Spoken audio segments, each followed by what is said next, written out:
Hello guys, welcome back to your channel. आज हमारा है डे 2। डे 1 में हमने देखा था कि हमारे वर्ण क्या होते हैं, वर्णमाला क्या होती है, स्वर क्या होता है, व्यंजन क्या होता है और कुछ इम्पोर्टेंट पॉइंट्स हमने डे 1 में देखे थे जो आपके एग्ज़ाम पॉइंट ऑफ व्यू से बहुत इम्पोर्टेंट है। आज हम डे 2 में पढ़ने जा रहे हैं हिंदी का। हिंदी में देखेंगे कि शब्द क्या होते हैं। तो चलिए बिना किसी देरी के शुरू करते हैं और जल्दी जल्दी बढ़ेंगे। हमारी पिछली वीडियो थोड़ी लंबी हो गई थी। चलिए देखते हैं। देखिए, देख लेते हैं शब्द क्या होते हैं। देखिए, वर्ण हमने क्या पढ़ा था। वर्ण होते हैं, अगर आपने पिछली वीडियो नहीं देखी है तो पहले आप पिछली वीडियो देखें डे 1 वाली, तभी आपको ये वीडियो समझ में आएगी। चलिए शुरू करते हैं। वर्ण हमने देखा था का, ख, ग, इसको कहते हैं हमारे वर्ण। ठीक है, इसको कहते हैं हमारे वर्ण। ठीक। अब हमारा शब्द क्या होता है। देखिए, ये का है। ठीक। प्लस म प्लस ला, क्या बना ये बचा कमल। क्या बना ये कमल। ठीक है जी, क्या बना ये बना कमल। जैसे क म ल। इस कमल में 3 इंडिविजुअल वर्ण मिले तो हमारा कमल शब्द बना। समझ लीजिए। अब देखिए, परिभाषा देख लेते हैं।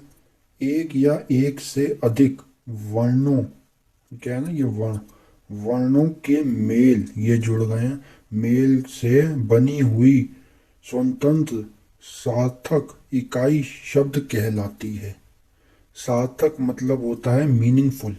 मतलब कोई भी वर्णों के मेल को वो एक मीनिंगफुल हम आपका जवाब दे, उसको कहते हैं सार्थक इकाई। इकाई मतलब शब्द, और सार्थक मतलब इकाई मतलब हो गया एक वर्ण, मतलब एक शब्द। ठीक है जी। और सार्थक मतलब हो गया एक मीनिंगफुल शब्द। ठीक है जी। देख लेते हैं। एक या एक से अधिक वर्णों के मेल से बनी हुई स्वतंत्र सार्थक इकाई शब्द कहलाती है। मतलब कमल हमने जो लिखा, इसमें क म और ला, इसमें 3 वर्ण हैं, जिसमें 3 वर्णों से ये शब्द बना। क्या है, कमल। कमल हो गया है। और आप कोई भी शब्द ले सकते हैं। ठीक है ना। पंकज हो गया। ठीक है, पंकज में प क और ज से बना। ठीक है। ये शब्दी हो गया, ये श ब और ड से बना। ठीक है ना। वर्णों के मेल को शब्द कहते हैं जो आपको मीनिंगफुल जो है आंसर दे। जैसे शब्द है, अब जैसे ये कमल है। ठीक है, ये एक मीनिंगफुल आपको सेंस देता है, कमल फूल होता है। अब ये ऐसे बनाओ माँ ला और का, क्या ये भी आपका शब्द कहलाएगा? नहीं, ये आपका शब्द नहीं कहलाएगा, क्योंकि ये जो है बना तो वर्णों के मेल से है, लेकिन इसकी सार्थक इकाई मतलब सार्थक मतलब इसका मीनिंगफुल, मतलब आपको समझ में नहीं आ रहा है क्या कह रहा है। कमल तो आपको पता है, फूल का नाम है। शब्द आपको पता है क्या होता है, ये कि म, जैसे ये क्या होता है ये तो पता नहीं है, कोई मीनिंग नहीं, सेंस नहीं दे रहा, इसलिए ये आपका शब्द नहीं कहलाएगा। ठीक है जी। होप सो आपको समझ में आ गया होगा। चलिए इसी के साथ बढ़ते हैं आगे। अब देख लेते हैं भाई, इसके टाइप्स क्या होते हैं। टाइप्स टाइप्स में क्या है। टाइप्स में सबसे पहले अर्थ के आधार पर। ठीक है। उसके बाद है व्युत्पत्ति के आधार पे, उत्पत्ति के आधार पे, उपयुक्त के आधार पे। ठीक है ना। आप वीडियो देखते रहिए, आपको सब कुछ इस वीडियो में लर्न हो जाएगा। आप सबको याद हो जाएगा कि ये होता क्या है। शब्द तो आपको पता चल गया कि वर्णों के मेल से जो इकाई सार्थक इकाई बनता है उसे हम शब्द कहते हैं। ठीक है जी। ओके जी। अब देख लेते हैं अर्थ। सबसे पहले हम अर्थ के आधार पर देखेंगे, फिर बनावट के आधार पे, फिर उत्पत्ति के आधार पे, फिर उपयुक्त के आधार पे देखेंगे। ठीक है ना, बस यही होता है। ठीक है जी। चलिए देख लेते हैं आगे। अब सबसे पहले देख लेते हैं अर्थ के आधार पे। अर्थ के आधार पे कितने होते हैं। अर्थ के आधार पे खाली 2 ही होते हैं, एक होता है सार्थक, एक होता है निरर्थक। सार्थक मैंने आपको पहले ही बता दिया। सार्थक मतलब आपको एक मीनिंगफुल सेंस देगा। क्या देगा आपको? मीनिंगफुल सेंस देगा कि भाई शब्द कहना क्या चाहता है। देखिए, जिन शब्दों का कुछ ना कुछ अर्थ हो वह शब्द सार्थक शब्द कहलाते हैं। जैसे रोटी हो गया है, ये रा से बना और टा से बना। पानी हो गया, पा से बना और ना से बना, ठीक है ना। और ये हो गया नमता, ये किसी का नाम है ना। आपका नाम, जैसे आपका नाम हो सकता है, कुछ भी हो सकता है। जैसे आपका नाम हनी है, लोगों का नाम होता है हनी। आपका नाम पिंकू है, पिंकू, है ना। तो ये भी एक मीनिंगफुल सेंस देता है, इसको कहते हैं सार्थक शब्द, ठीक है जी। अब देख लेते हैं निरार्थक शब्द कौन से होते हैं। निरार्थक शब्द जैसे आप अपने लाइफ में यूज़ करते होंगे जिसका कोई मीनिंग नहीं होता। जैसे आप घर पे जाते हैं, बहुत जल्दी में होते हैं, तो आप कहते हैं अरे कोई अपनी मम्मा से कहते होंगे कि अरे कोई आपने रोटी वोटी बनाई नहीं बनाई, या कि भाभी से कहते होंगे भाभी ज़रा पानी वानी दे देना, है ना। तो इसमें रोटी जो सेंस है वो तो रोटी सेंस बन रहा है, वो तो सार्थक शब्द हो गया। लेकिन जो ये वोटी है, वोटी का तो मतलब होता ही नहीं है कुछ, तो ये होता है हमारे निरार्थक शब्द, ठीक है ना। रोटी सार्थक हो गया क्योंकि ये सेंस दे रहा है। वोटी तो मतलब होता नहीं है, वाणी का भी कोई मतलब नहीं होता, इसको कहते हैं निरार्थक शब्द, ठीक है जी। चलिए, बस ये दो ही होते हैं, सार्थक और निरार्थक। सार्थक मतलब मीनिंगफुल और निरार्थक मतलब जो आपको मीनिंग नहीं देते। जैसे वोटी हो गया, वाणी हो गया। एग्जाम्पल में आप रोटी वोटी लिखेंगे, पानी वानी लिखेंगे, ठंडा वंडा लिखेंगे, ठीक है ना। इसमें रोटी वोटी इसमें सेंस नहीं था, इसलिए ये निरार्थक शब्द कहलाते हैं। हाँ, हम लोग यूज़ करते हैं अपनी डे टू डे लाइफ में, इसलिए हमें पढ़ना पड़ता है। चलिए आगे बढ़ते हैं। अब देखते हैं बनावट के आधार पे।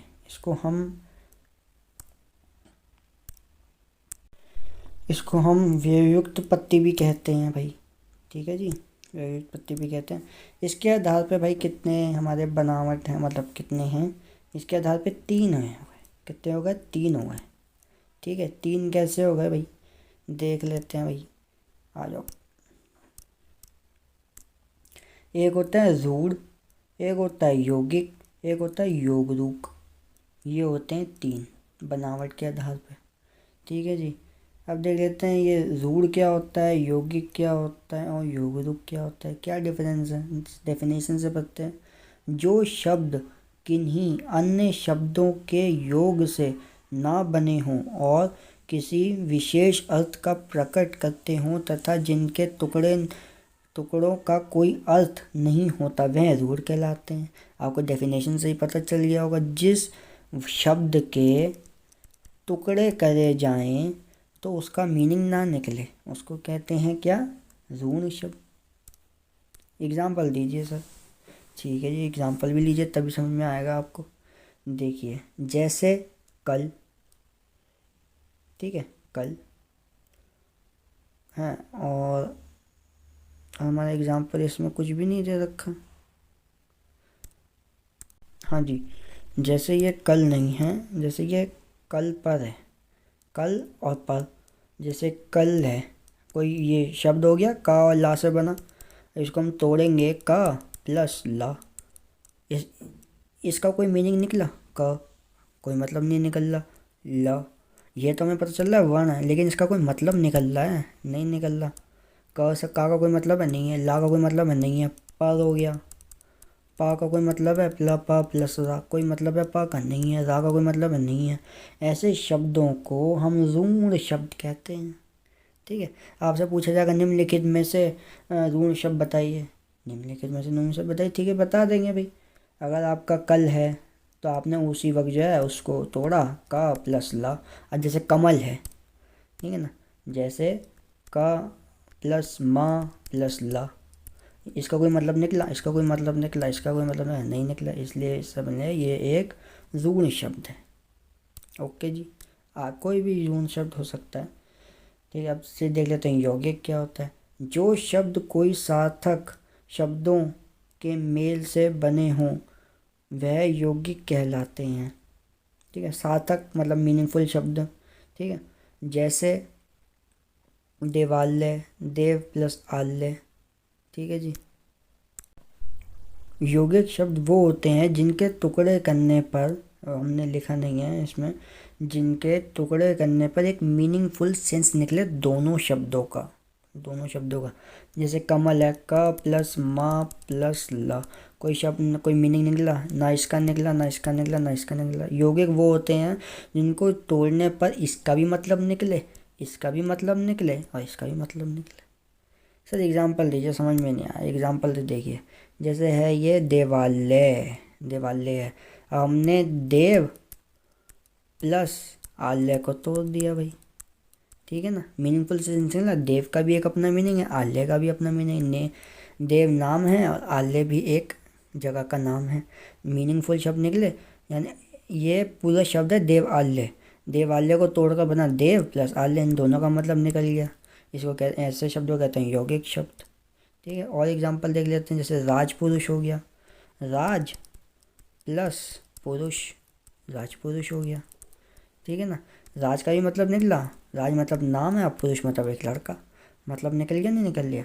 जैसे और देख लीजिए, जैसे हिमालय है, हिमालय क्या, हिम प्लस आल्य, जैसे इसमें हिम का भी मतलब है और आल्य का भी मतलब है, ठीक है।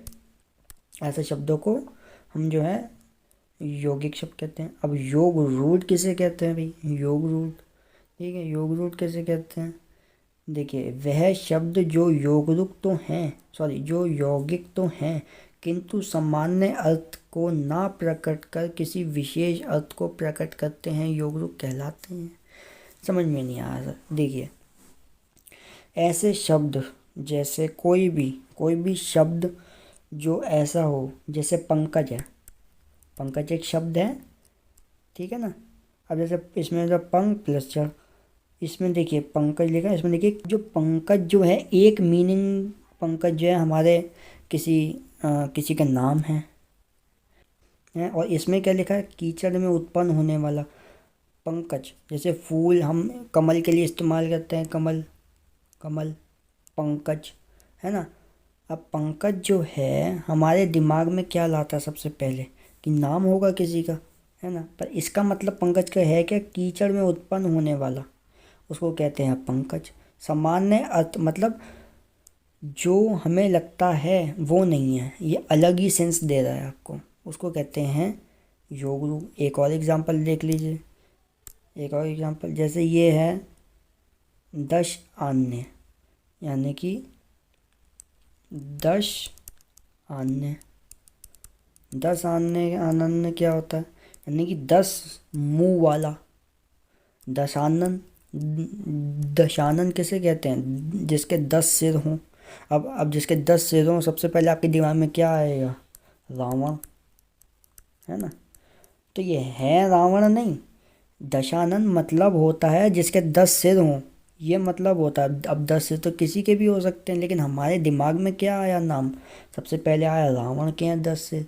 तो मतलब तो हमें मतलब तो ये है कि 10 सिर वाला, लेकिन हमारे दिमाग में आया रावण। जैसे पंकज है, पंकज का देखेंगे तो पंकज का हमारा मतलब क्या निकलता है, हमारे दिमाग में आएगा किसी का नाम है, लेकिन यहाँ पे क्या है, कीचड़ में उत्पन्न होने वाला है, उसको पंकज है। मतलब मीनिंग कुछ और है और है कुछ और, है ना। मतलब हमारे दिमाग में कुछ और हो जाता है ना, ठीक है। मतलब समझ में आ गया आपको, आप इसकी एक दो इसके एग्जांपल देखेंगे आपको समझ में आ जाएगा, ठीक है जी।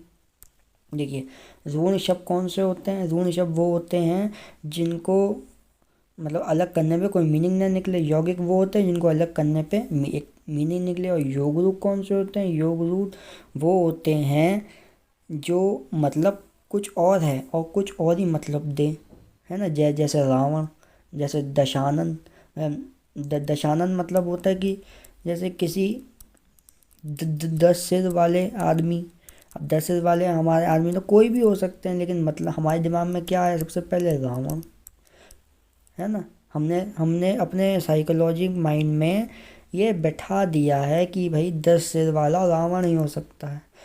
दशानन कोई आपसे बोले रावण, भैया दशानन तो कोई भी हो सकता है, रावण थोड़ी ना। हमारे माइंड में बैठा हुआ है कि भाई 10 सिर वाला रावण ही है, ठीक है ना। दशानन मतलब होता है 10 सिर वाला इंसान, कोई भी हो। हमने क्या होगा, रावण। ठीक है ना, समझ गए आप। चलिए आगे बढ़ते हैं इसी के साथ। अब देख लेते हैं भाई, सबसे पहले उत्पत्ति के आधार पे देख लेते हैं। उत्पत्ति के आधार पे कितने होते हैं भाई, 4 होते हैं, 4। क्या होते हैं, 4। एक होता है तत्सम, एक होता है तद्भव, एक होता है देशज, एक होता है विदेशी। ठीक है जी।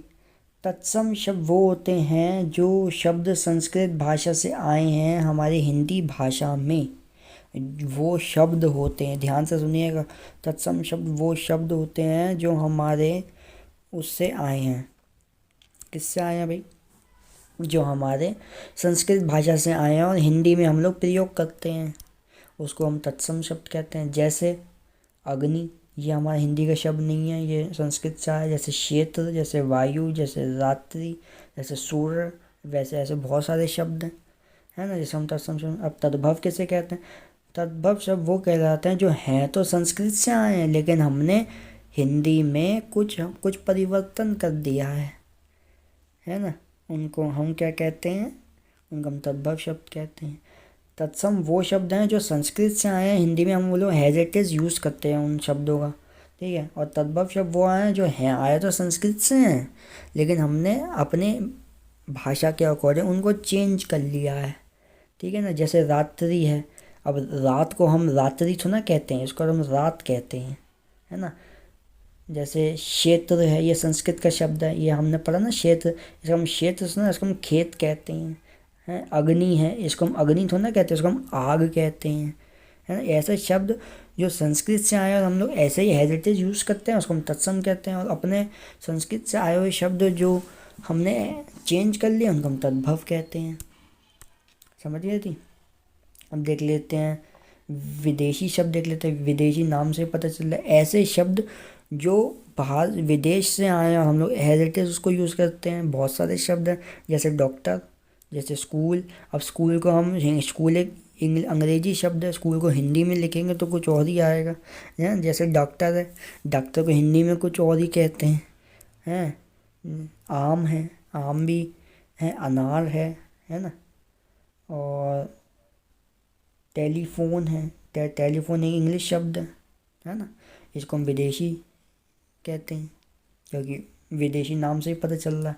तत्सम जो संस्कृत से आए हैं, तद्भव जो हमने अपने अकॉर्डिंग संस्कृत के वर्ड चेंज कर लिए हैं। अब देख लेते हैं लास्ट हमारा देशज। ठीक है जी। देशज शब्द वो होते हैं जो हमारे हिंदी भाषा में प्रयोग होते हैं, हम डे टू डे लाइफ में प्रयोग करते हैं, लेकिन वो उनकी उत्पत्ति कहीं से नहीं हुई है। अब भैया बोलेंगे सर हमें कैसे पता चलेगा कि हम जिनकी उत्पत्ति नहीं हुई है, क्वेश्चन जाएगा निम्नलिखित में से बताओ देशज शब्द कौन से हैं। तो देखिए जिसमें आपको अटपटा लगे ना, जैसे ये हो गया खटाखट, है, पेट, थैला, गाड़ी, पगड़ी, हैं, ये मतलब अजीब से शब्द हैं, वो होते हैं हमारे देशज शब्द। अजीब से शब्द जो हमारे हिंदी, पहली बात तो हम लोग डे टू डे लाइफ में शुरू प्रयोग करते हैं, ये आपको पता चल गया। जैसे थैला, पेट, खटखटाहट, गाड़ी, पगड़ी, ये सब हम लोग डे टू डे लाइफ में प्रयोग करते हैं, तो ये तो हो गया हमारे देशज शब्द जो हमारे देश में। सबसे पहले ये देखिएगा, हम जो यूज़ करते हैं उसको कहते हैं हम देशज शब्द। ठीक है, ये तो एक पॉइंट हो गया कि हम अपने हिंदी भाषा में इसको प्रयोग करते हैं। ठीक है, अभी आप खाली ये समझ लीजिए, पहली परिभाषा समझ लीजिए ये कहना क्या चाहता है। ठीक है, देखिए तत्सम शब्द जो संस्कृत से आए हैं हम उसका हेरिटेज यूज़ करते हैं। तद्भव शब्द जो हम अपने अकॉर्डिंग चेंज कर लिया। विदेशी शब्द तो आप समझ जाएंगे सबसे पहली बात। ठीक है, विदेशी शब्द आप समझ जाएंगे, डॉक्टर, स्कूल, निम्नलिखित में से बताइए विदेशी शब्द कौन है, आप समझ जाएंगे। ठीक है, अब ये 3 बचे, तत्सम, तद्भव और देशज। आप एक काम करिए, आप एक, वैसे तो आप यूट्यूब पे सर्च करेंगे ना तो आपको बहुत सारे ट्रिक मिल जाएंगे, लेकिन उसमें क्या होता है, मैं भी आपको ट्रिक बता दूं, लेकिन उसमें क्या होता है गलती करने के चांसेस रहते हैं।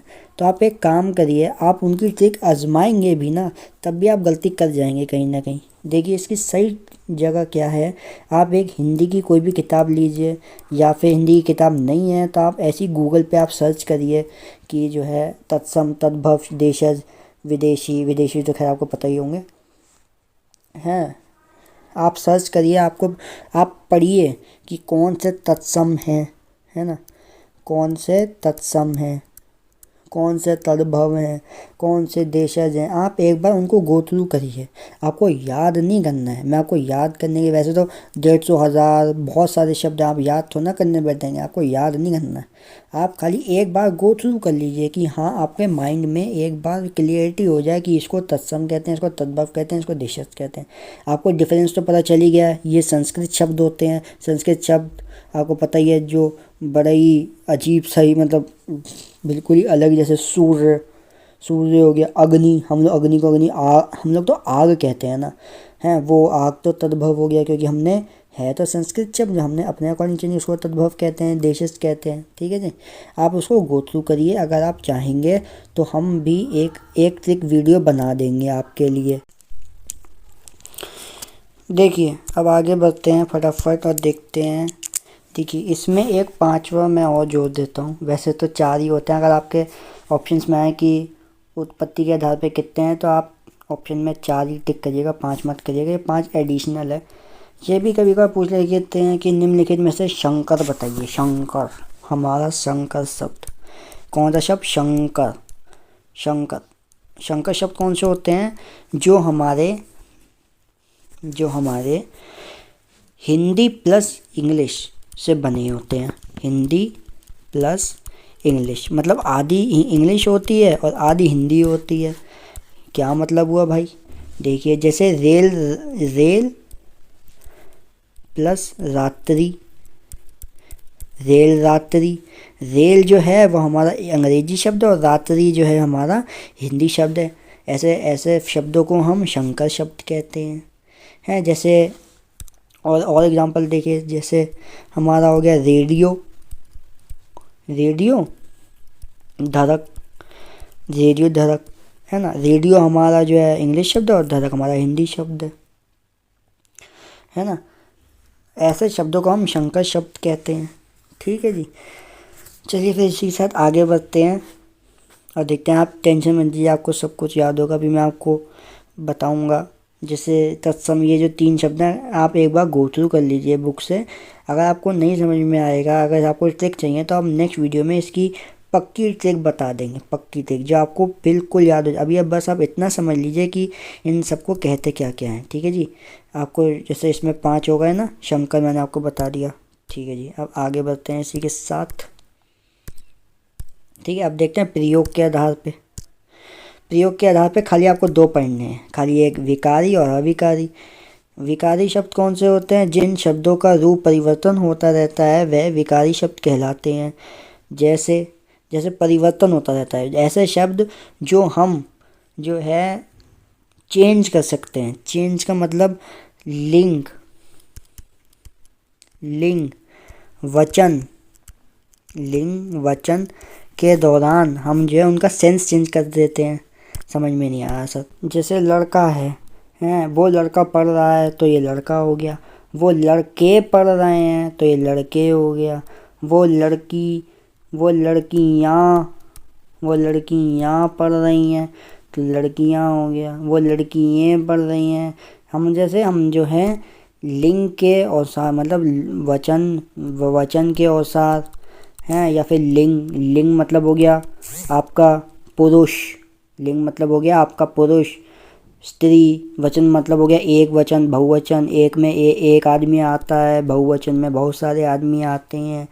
लिंग और वचन के दौरान हम अगर जिन शब्दों को चेंज कर देते हैं उसको विकारी शब्द कहते हैं, और जिन शब्दों को चेंज नहीं कर पाते उनको अविकारी शब्द कहते हैं। ठीक है जी, देखिए जैसे इनमें इसके 4 प्रकार होते हैं। संज्ञा, सर्वनाम, विशेषण, क्रिया हैं जो ये विकारी शब्द हैं। कैसे विकारी शब्द हैं सर? क्या कह रहे हैं सर? कुछ समझ में नहीं आ रहा। देखिए बहुत ध्यान से सुनिए। विकारी शब्द वो होते हैं जो हम लिंग के, ये संज्ञा सर्वनाम अभी आप छोड़ दीजिए, इसको आप मत देखिए अभी। ठीक है, विकारी शब्द के 4 प्रकार होते हैं। ये संज्ञा सर्वनाम ये तो प्रकार हटाइए अभी इसे। विकारी शब्द पहले ये देखिए विकारी शब्द होते क्या हैं। विकारी शब्द वो होते हैं जो हम चेंज कर देते हैं। जैसे कुत्ता है, वो कुत्ता है, ये शब्द है तो वो कुत्ता हो गया। अब हम कुत्ता को कुत्ते भी कह सकते हैं, वो कुत्ते हैं। कुत्ता को कुत्ता कह दिया, वो कुत्तों भी कह सकते हैं। है ना, जिसको हम चेंज कर सकते हैं। जैसे लड़का, लड़का को हम क्या क्या कर सकते हैं, वो लड़का है, वो लड़के हैं, वो लड़कों हैं, वो लड़कियां हैं, वो लड़की है ना। ऐसे शब्दों को, वो कुत्ता है, वो कुत्ते हैं, कुत्तों से बच के रहना चाहिए। कुत्ता, कुत्ता वो है, अच्छा ये लड़का तो अच्छा है, ये ऐसे लड़के तो अच्छे होते हैं, है ना। ऐसे शब्दों को जो है हम जिसको चेंज कर पाते हैं उनको कहते हैं विकारी शब्द, जिनको चेंज नहीं कर पाते उनको अविकारी शब्द कहते हैं। अविकारी शब्द में क्या है भाई, अविकारी शब्द में हो गया जैसे यहाँ है, यहाँ को चेंज नहीं कर सकते। जैसे यहाँ है, यहाँ से कोई अगर हमारा वाक्य बनेगा तो क्या बनेगा, यहाँ पर आइए, यहाँ पर आइए वाक्य बना है, यहाँ पर जाइए, यहाँ पर पाइए, यहाँ पर खाइए। तो जो शब्द है वो हमेशा इन चारों वाक्यों में यहाँ ही रहेगा। इसको यहाँ चेंज हुआ, यहाँ पे भी यहाँ था, इस शब्द इस वाक्य में भी यहाँ था, इस वाक्य में भी ये चेंज नहीं हुआ। इसको ऐसे शब्दों कहते हैं अविकारी शब्द। और अगर यहाँ पे लड़का होता तो ये लड़का है, ये लड़के हैं ऐसे, ये जो लड़का लड़के चेंज हो रहा है ना, ऐसे शब्दों को विकारी शब्द कहते हैं। ठीक है ना, समझ में आ गया ना, वेरी गुड। चलिए आगे बढ़ते हैं इसी के साथ। चलिए बस इतने ही थे। अब देख लेते हैं कि भाई करना क्या है हम लोगों को, जल्दी जल्दी देख लेते हैं फटाफट। आज हम लोगों ने करा क्या है, देखिए आपको शब्द पता चल गया। देखिए सबसे पहले मैं आपको एक बात बता दूं, ये होता है जैसे वर्ण, ठीक है, वर्ण, बहुत सारे वर्ण जैसे का खा गा गा, वर्णों से बना हमारा शब्द। ठीक है, अब शब्दों, जब बहुत सारे शब्द बन जाएंगे तो शब्दों से बन जाएगा हमारा वाक्य। वाक्य मतलब होता है सेंटेंस। ठीक है जी, ओके जी। ये अर्थ के आधार पे कितने हैं, सार्थक और निरार्थक। सार्थक शब्द जो मीनिंगफुल हो, और जिन निरार्थक रोटी वोटी वोटी जैसे जिनका मीनिंग ना निकले वैसे हो गए निरार्थक शब्द। ठीक है, बनावट के आधार पे कितने होते हैं भाई, बनावट के आधार पे मैंने आपको 3 बताया, रुद्र,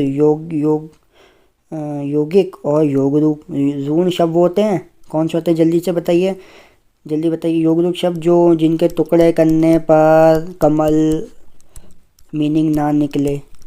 योगरूप शब्द कौन से होते हैं, जिनके टुकड़े करने पर मीनिंग निकले, है ना। और सॉरी यौगिक। और योगरूप कौन से होते हैं, जैसे जो मीनिंग ही कुछ और, जैसे दशानन का मतलब 10 सिर वाला होता है, लेकिन हम क्या मानते हैं, रावण, है ना। दशानन का मतलब है 10 सिर वाला इंसान है, और इसका मतलब हमारे में क्या है, रावण है। इसका मतलब रावण नहीं है दशानन, दशानन का मतलब रावण नहीं होता, दशानन का मतलब होता है 10 सिर वाला, लेकिन हम क्या मानते हैं, रावण। ऐसे शब्दों को योगरूप कहते हैं। ठीक है, अब पंकज है, पंकज को कीचड़ के उत्पन्न होने वाला है। ठीक है जी, समझ रहे हैं ना आप। ठीक है जी, आगे बढ़ते हैं इसी के साथ।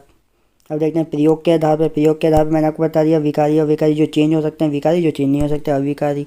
उत्पत्ति के आधार पे कौन से होते हैं भाई, कौन से होते हैं, तत्सम जो संस्कृत से आए हैं, और तद्भव जो संस्कृत से आए हमने चेंज कर दिए। विदेशी जो विदेश के शब्द हैं, देशी जो हमारे देश में प्रयोग होते हैं, पता नहीं कहाँ से आएंगे, ठीक है, कहाँ से आए हुए हैं। 5वां है हमारा शंकर। शंकर क्या है, रेल यात्री, जो आधे हिंदी हैं और आधे इंग्लिश हैं, उनको हम शंकर शब्द। आप जो है ना एक बार देखिए, अब मैं आपको बताता हूँ आपको याद कैसे करना है। देखिए आपको ये सार्थक निरार्थक तो पता चल ही गया होगा। ठीक है जी, आपको ये सार्थक निरार्थक पता चल गया, कौन सी निम्नलिखित में तक आप पता करना चाहे पता चल जाएगा। ठीक है जी, मीनिंगफुल और नॉन मीनिंगफुल। ठीक है, ये पता चल गया। आगे बढ़ते हैं। बनावट के आधार पे रोग रूप रूढ़ पता चल जाएगा, तोड़ेंगे मीनिंग नहीं निकलेगा रूढ़ हो गया। यौगिक मीनिंग निकल जाएगा तोड़ने में, योग रूप हो गया योग। और योग रूप भी पता चल जाएगा, 10 सिर वाला, दशानन। और एक बार आप गो थ्रू करेंगे तो आपको जो है योग रूप आपको पता चल जाएगा। ठीक है जी, ठीक है जी, ओके आगे बढ़ते हैं। ये भी पता चल गया। विकारी या विकारी भी पता चल जाएगा, जिसके चेंज कर सकते हैं, ये भी पता चल जाएगा आपको। ठीक है, विकारी जो चेंज करते हैं, जैसे लड़का लड़की, लड़के लड़के, कुत्ते अच्छा अच्छा अच्छी, सॉरी अच्छा कुत्ता, और लड़का लड़की लड़कियां, है ना। ये जिसको हम चेंज कर सकते हैं उनको विकारी, जिनको चेंज नहीं कर सकते उनको अविकारी। जैसे यहाँ, किंतु, नित्य, है ना, उनको ये भी आपको पता चल जाएगा। आगे बढ़ते हैं जी। अब आपको जैसे शंकर भी पता चल जाएगा, शंकर भी आपको पता चल जाएगा निम्नलिखित में से शंकर बताएं पता चले। जैसे रेल है, रात्रि है, आपको टुकड़े करेंगे, जी ठीक है जी, ऐसे शब्दों को हम शंकर शब्द कहते हैं। ठीक है जी, अब देख लेते हैं, ये 3 रह जाएंगे, तत्सम, तद्भव और देशीय। बाकी सब तो आप पहचान जाएंगे, ये 3 रह जाएंगे। ये 3 आप एक बार गो थ्रू कर लीजिएगा बुक से, अगर आपको समझ में आता है। वैसे तो गो थ्रू तो आपको करना ही पड़ेगा। यूट्यूब पे बहुत सारी ट्रिकें मिल जाएंगी, लेकिन आप उनके पक्ष में मत रहिएगा, क्योंकि ट्रिक से गड़बड़ होने के चांसेस रहते हैं। आप एक बार मेरी बात मानिए, आप एक बार गो थ्रू करिए, कोई लेना देना नहीं है आपको, आप एक बार गो थ्रू कर लीजिए। बाकी अगर आप चाहेंगे तो हम इन वो बाकी शब्द आपको पता चल ही गए हैं, खाली ये रह जाएंगे, तत्सम रह जाएगा, तद्भव आ जाएगा। यही 2 आपके एग्जाम पॉइंट ऑफ व्यू से इंपॉर्टेंट हैं। देशीय तो खैर इतना इंपॉर्टेंट पूछते नहीं हैं, यही तत्सम तद्भव हैं। तो इसकी हम ट्रिक आपको बता देंगे नेक्स्ट वीडियो में। तब तक के लिए मिलते हैं अब हम नेक्स्ट वीडियो में। शब्द आपके टॉपिक ख़त्म हो चुका है, शब्द बस इतने ही होते हैं। ठीक है जी, आप एक बार शुरू से वीडियो देख लीजिएगा, अगर समझ नहीं आई है तो आपको अब वर्ण पता चल गए, शब्द पता चल गए, वाक्य भी मैंने आपको बता दिए क्या होते हैं। ठीक है ना, वाक्य क्या होते हैं, वर्ण, वर्ण से बना शब्द है, शब्द से बना वाक्य, वाक्य मतलब सेंटेंस। ठीक है ना, बाकी की बातें हम नेक्स्ट क्लास में करेंगे। तब तक के लिए बाय। अगर आपको वीडियो पसंद आई हो तो लाइक और सब्सक्राइब जरूर करिएगा। ओके जी, बाय।